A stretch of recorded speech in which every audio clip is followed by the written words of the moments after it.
Estamos de volta com Preliminar, a imagem do futebol aqui na tela da Band. Conosco no programa, Paulo César Carpegiani, com um currículo invejável no futebol brasileiro, mundial, narrador José Aldo Pinheiro e o repórter Matheus Trindade, da Rádio Bandeirantes AM 640.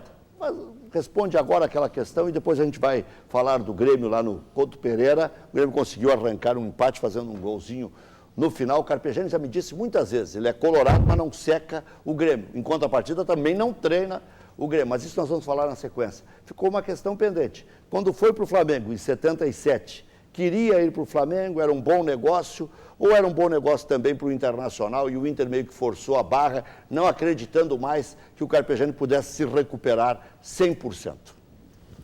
Acho que foi um conjunto. Acho que foi um conjunto da obra aí. Eu estava no Mato Grosso, nós fomos fazer um amistoso, e o Flamengo tinha disputado a Copa de 74, na Alemanha, e o Coutinho era o preparador físico. E na época da minha transferência, o Coutinho era o treinador do Flamengo. E o Coutinho queria contar comigo, porque tinha morrido o Geraldo, numa sala de operação, morreu. E jogava o Coutinho, muito, né? Disse que eu não vi jogar, mas disse que era fantástico, né? Eu vi só em vídeos depois, né? E aí o Coutinho acabou queria a todo plano me levar. O Geraldo não era irmão do Luizinho? Não. Não. Centroavante do América? Não. Aquele? Não. Não, aquele do Luizinho era o César. Estou misturando os O Geraldo não jogou muito tempo no Flamengo. Aí, nesse meio termo, o Flamengo veio, conversou com o Internacional. Eu estava nessa época eu estava recuperando, foi em 76, o Inter tinha sido campeão. Meu último jogo foi um Grenal, que nós vencemos 2-0, fiz o gol, inclusive, 2-0. Primeiro tempo, um sem pulo, o primeiro, e depois o Figueiredo fez o outro gol.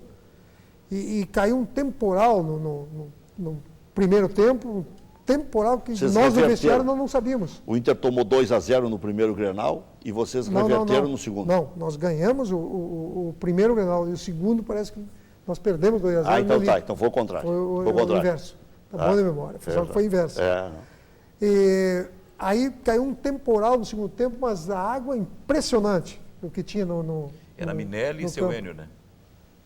Não sei se o outro lado... Não era o Enio. O Enio foi em 75. Eu acho que não era o Enio. O Enio foi em 75. 76, acho que não era o Foguinho? O meu lance... Foguinho? Não. Foguinho voltou para o Grêmio em 76. Eu não lembro. Eu não lembro quem era o treinador do outro lado, não. O Grêmio trocava muito, né? Eu só sei que o início disso tudo, da entrada da área, eu dei o corte assim e o Anchieta, eu dei o corte para fazer o chute e no dar o corte o Anchieta se passou um pouco e me pegou na ponta da minha chuteira. E só me deu... Abriu. O giro me deu aqui, eu comecei com cansaço muscular, eu terminei o jogo e aí começou o meu calvário. Fiquei um ano sem jogar quase, meio ano sem jogar. Busquei ajuda fora, etc. E aí, nesse meio termo, depois, um pouquinho mais adiante, na minha transferência, terminou o ano, eu joguei, entrei depois aqui, lá se formava o campeão e se formava todos os outros times, formava a seleção, você jogava um time contra o outro. Lembra disso? Era formado o campeão contra... todos os outros times formavam a seleção jogavam contra o campeão. E ali era entregue a taça, etc. E aí eu tive esse problema e estava lá fora, o Flamengo já tinha vindo aqui, feito uma proposta. Nesse jogo não foi a despedida do Figueiredo? Que o Roberto Dinamite infernizou a vida dele? Não. Começo de 77? Não, eu já não estava, quando o Figueiredo foi embora, eu já não estava mais. Eu saí em fevereiro, ou janeiro, por aí, janeiro. Tornei início lá e o pessoal me buscou de aviãozinho e eu fui. Minha mulher que estava, viu pela televisão, está no Rio. Ninguém sabia, eles foram lá. Isso tudo em função de que o Flamengo fez uma proposta e o Inter, não vendo. Strogo era o de finanças. Rafael Strogo. Rafael Strogo, pai do Maurício. Pai do Maurício. Não vendo, jeito nenhum, não vendo. Isso, no domingo, no sábado ele faleceu. E nós estávamos lá fora. Faleceu, o Flamengo veio em cima. Aí recebeu, acho que telefonema do Inter. Vendemos, sim. Eu lembro na época eu fui, modestamente, eu fui o passe mais caro. Foi 5 milhões e não 5 milhões, mas não sei, não me pergunte de que era. Uma transferência mais cara naquela época lá do... 5 milhões. Cruzeiro. Um mês depois, o Palinha, que estava no Cruzeiro, foi para o Corinthians. Foi vendido para o Corinthians por 5 milhões e 750. Isso eu recordo bem. E aí, então, quando ocorreu isso, o Internacional, eu acho que ligou para o Flamengo, ó, nós vendemos, sim. E aí foram buscar lá, e assim foi a minha transferência. Chegando lá, como eu tinha estado 6 meses sem jogar nada, houve aquela... Você sempre explorando bem, né?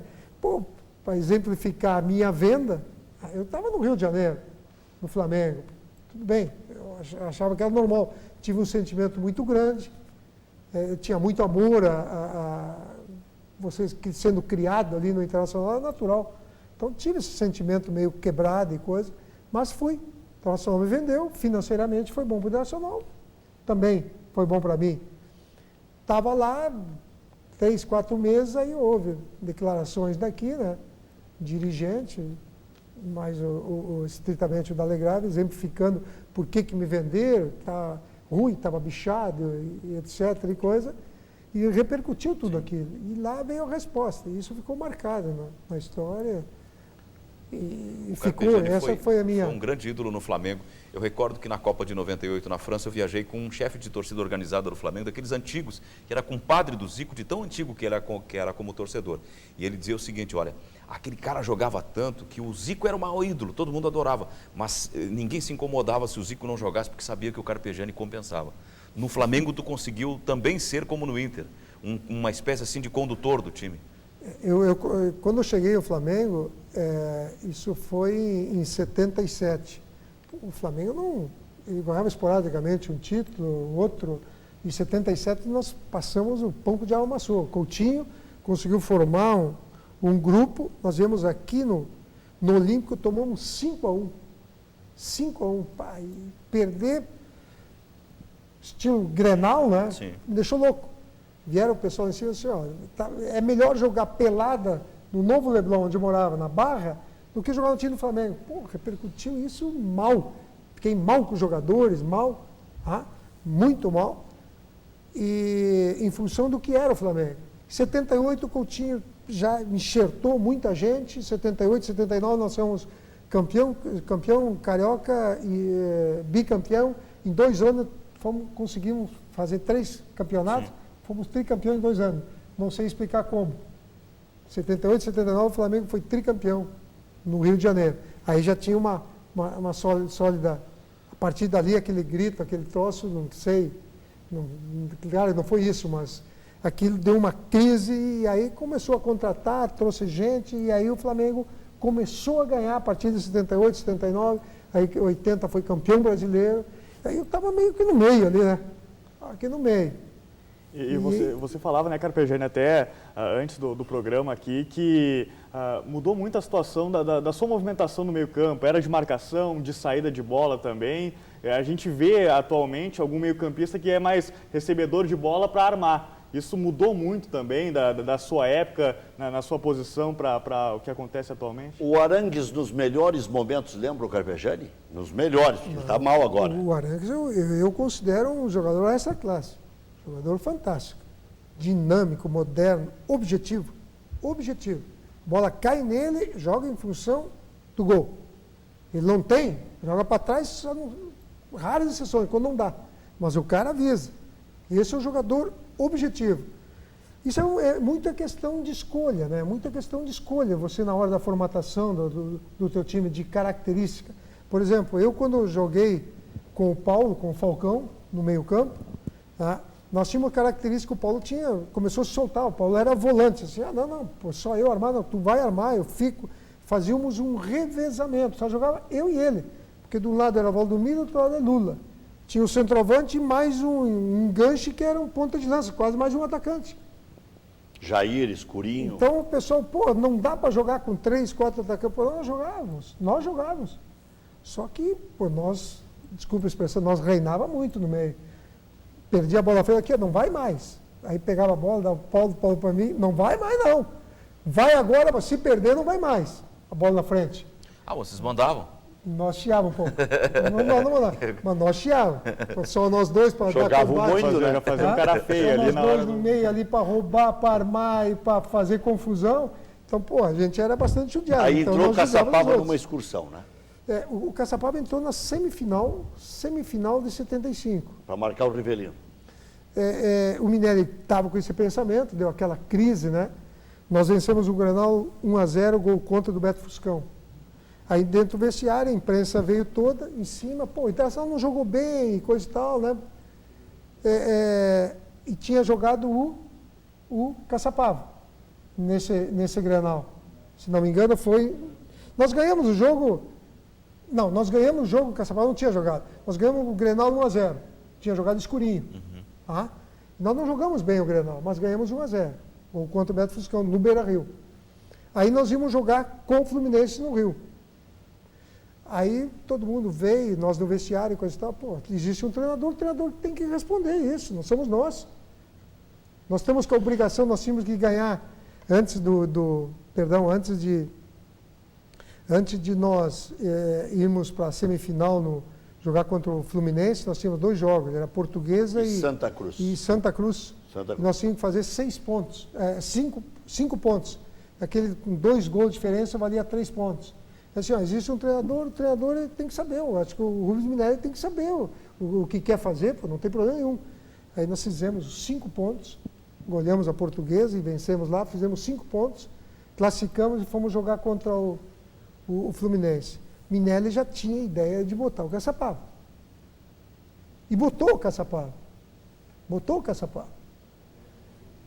Na hora da palestra, o Escurinho pensou que nós tivéssemos alguma interferência em função daquela confusão toda que deu depois do Grenal, que era o treinador que tinha que saber, que ia mexer, era o Minelli, é o responsável, e ponto final, saiu um outro tipo de exploração que nós tínhamos a preferência por o B jogar, o B. Aí o Escurinho, no vestiário, o Escurinho disse, aqui, ó, quando tiver 3-0, 2-3-0, vocês não me... Minelli saiu, fez a palestra e deixou a gente reunido. Sim. E o Escurinho insuportável. Escurinho. Sim. Brabo. Se achando traído. Saiu. Quando tiver 2-3-0, não me chame que eu não vou entrar. Assim, pô, aqui, ó, para com isso. Isso aqui não tem disso. Pô, o homem que manda, o homem que fez. Jogou o Caçapava. E aí nós vencemos e no último jogo aqui, ele repetiu o time. Repetiu e nós fomos campeões. E o Escurinho aceitou ou como é que ficou? Né? Bravo, irritado, mas não. Aí virou o 12º jogador. Vai engolir. Engolia porque de coração era maravilhoso. Mas sobrava Batista, sobrava Jair. Não, Depois o Batista virou lateral direito, como opção ao Cláudio. Mas o Batista ele teve o surgimento em função da minha lesão. São coisas que estão escritas, né? Sim. Ele começou a entrar depois que eu tive a lesão, aí o Minelli, em função daquilo, começou a botar Batista.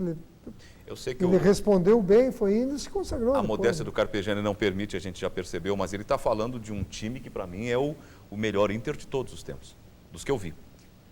Ele tinha time, ele tinha jogo, ele tinha liderança, ele tinha competitividade, ele tinha inteligência, ele tinha autoridade e tinha idolatria. O Milton Neves, quem sabe tenha sido o cara que definiu melhor aquele time, até pela distância, é mais fácil de avaliar. Ele dizia que o Inter era o melhor time do mundo, ele dizia. E diz até hoje. E diz até hoje. Mas no Couto Pereira o Grêmio deixou escapar uma vitória, mas na verdade o Grêmio foi buscar um empate no final. Pela produção do segundo tempo, poderia ter sido outro resultado. Mas vamos acompanhar aí. É ligeirinho, não teve muita chance de gol, não. Né? Curitiba melhor no primeiro tempo, o Grêmio melhor no segundo tempo, meio que resume a obra. Né? E o Grêmio deu sorte, né? O Curitiba meteu 2 bolas no poste, né, Zaldo? E foi um jogo em que o Grêmio teve a dificuldade das ausências, né, Rec? Os desfalques foram fatais para o Grêmio nesse jogo. Escolhidos a dedo. Eu acompanhei esse jogo lá, né? Estava lá em Curitiba e muita chuva até no primeiro tempo, atrapalhou um pouco, só que o Grêmio no primeiro tempo teve uma chance só de gol, que foi com o Dudu, um chute fora da área. Não falhou, Marcelo. Quem estava faltando? Nesse estava faltando o Luan, estava suspenso pelo 3º amarelo. Aí ele começou com o Alan Ruiz, o Filipão começou com o Alan Ruiz no banco. E o Rodolfo também, né? E o Rodolfo que já está um período fora, né? Aí o gol do Riveiros. Riveiros, Esse é um jogador interessante, né, Carpegiani? Ele aparece e desaparece, o Riveiros. Ele apareceu depois que eu trabalhei no Paraguai, depois. Mas é um menino que quando teve aqui, quando teve a sua contratação, eu lembro bem que eu fui solicitado para dar impressão, para passar o que eu, meu pensamento, o que eu achava dele. E na seleção paraguaia, eu só lamentava que ele não tinha surgido antes. Porque é um jogador que chega muito bem na área, faz muitos gols de cabeça, essa antecipação. Eu lembro que eu frisei isso aqui Ele tem poder de infiltração. Na época era uma boa contratação. O Inter ganhou de 2 a 0. O Rodolfo foi, quando estava no São Paulo, foi eu que levei ele para lá. Pedi para o Milton. Do Atlético do Paraná. Do Atlético. Eu tinha saído do Atlético, paguei a multa, saí, eu paguei a multa. O Atlético, o presidente entendeu bem, a torcida até hoje não entendeu muito bem. É um dos clubes mais difíceis de negociar, né? Tanto saída, entrada, negociação. Estava em quarto, terceiro, quarto, nós era. Quando eu saí, era mais ou menos setembro, quando fui a minha saída, conversei com a direção tudo, paguei a multa, o presidente entendeu, e fui para o São Paulo. E imediatamente, no outro ano, isso foi final de 2010. Em 2011, o Rodolfo foi levado ao São Paulo. Depois ele veio para cá. E o Inter ganhou do Bahia 2 a 0, precisava ganhar, vinha de 2 derrotas contra Corinthians e Flamengo, venceu os baianos e aí retornou ao G4. Vamos acompanhar. O Internacional alternou bons e maus momentos também, né, Carpegiani? Fez um primeiro tempo de sufocar o adversário. Esse jogo eu transmiti pela Rádio Bandeirantes, pela Ipanema e pela Band News, Rec, e foi um jogo em que o adversário acabou facilitando as coisas. Se fosse um outro adversário mais qualificado, o Inter teria se enroscado. O Inter não jogou bem coletivamente. Houve algumas atuações individuais de destaque, como foi o caso do Alan Patrick, o caso do goleiro, o Alisson. Mas coletivamente o Inter não teve um jogo que fosse um jogo com fluidez, com naturalidade. Mas o primeiro tempo, era um jogo muito quebrado. Mas depois desse gol do Alan Patrick, o Nilmar andou perdendo gols e tal. O Inter podia ter goleado no primeiro tempo. Sim, pela fraqueza do Bahia. Mas aí que o Abel salientou na entrevista. Pelo menos não entregamos como entregamos para o Figueirense. Porque esses times são francos atiradores. Esse jogo do Grêmio hoje contra o Vitória é complicado. Não sei o que você acha, Capejano. Olha, eu tenho ouvido muito que a dificuldade até mesmo para mim entender, o Filipão joga com 3 volantes, tem que jogar mais ofensivo, mais defensivo. Para nós, para mim, por exemplo, vocês, é a função de vocês. Para mim, eu expressar, você tem que jogar esse, aquele, vejo muito na televisão isso, e não me agrada. Porque geralmente o pessoal que comenta, comentarista, a palavra já está dizendo, comentar o que você está vendo. Mas nós temos muitos palpiteiros na televisão. Ah, sim. Palpiteiro. Se bota esse, tinha que botar esse, vai jogar esse, Não, comentarista nós temos muito pouco. Nós temos um outro menino, acho, de uns canais aí que eu gosto, coisa e tal. Eu não gosto disso. Mas como nós estamos aqui vendo, aqui conversando, eu vejo que há muita cobrança em cima do Filipão. Eu acho que o Filipão tem a consciência daquilo que ele tem em mãos. Sim. O treinador, ele faz aquilo que ele tem em mãos, ele não pode fugir dessa realidade. E hoje vai Eu já enfrentei Filipão em Portugal, ele era treinador da seleção portuguesa. Ele tinha na frente, ele tinha Cristiano Ronaldo, ele tinha um outro pequenininho no lado esquerdo, um rápido, um ponta também. O Nani? Não, um outro menor. Pauleta? Pequeno, não. O Pauleta era o centroavante. E mais um ponto de lança. Então ele tinha quase 4 atacantes. Eu estava com a seleção do Kuwait. Tomei um monte. Tu também com o Kuwait não queria coisa melhor, né? Sim. Mas com o Kuwait eu coloco 8 atacantes. Então na seleção, onde ele tem o poder de escolher, só para exemplificar, quando ele tem o poder de escolher, ele tem a preferência de colocar os melhores e o futebol agressivo. Então, se ele não o faz no momento, talvez ele não esteja com a convicção, hoje com a certeza. Vai jogar mais aberto. Ele está tendo dificuldade nisso, né? De achar esse meio campo para a criação. Ele já testou Alan Ruiz, já botou Fernandinho, Felipe Bastos vinha bem, e pode até começar hoje. Parece que é essa criação que ele está tendo essa dificuldade. Bota 3 volantes que se movimentam, que sobe bastante, mas não encaixou ainda, acho que do jeito que o Filipão quer. Mas ele não tem, talvez, ele não pode mais contratar ninguém. É aquilo ali, ele não pode fugir. Carpegiani, uma ou duas frases antes do intervalo sobre Valdívia, esse meia do Internacional. Você que é do ramo e... Eu gosto muito. Eu particularmente gosto, acho que ele tem muito a crescer. Ainda ele tem... eu não vi ainda uma partida assim de ele encher os olhos. Mas tu vê pela característica, pela volúpia dele, pela qualidade técnica, que a hora que ele jogar uma sucessão de partidas, ele vai ser uma exceção. Daqui a pouco tem mais, vamos projetar os jogos de hoje e de amanhã. Posso deixar uma... Pode deixar, deixa. Deixa uma pergunta para depois do intervalo. Deixa. Gamarra ou Figueiredo? Ele já me respondeu isso há 20 anos. Ele não quer mais falar muito sobre isso. Já voltamos.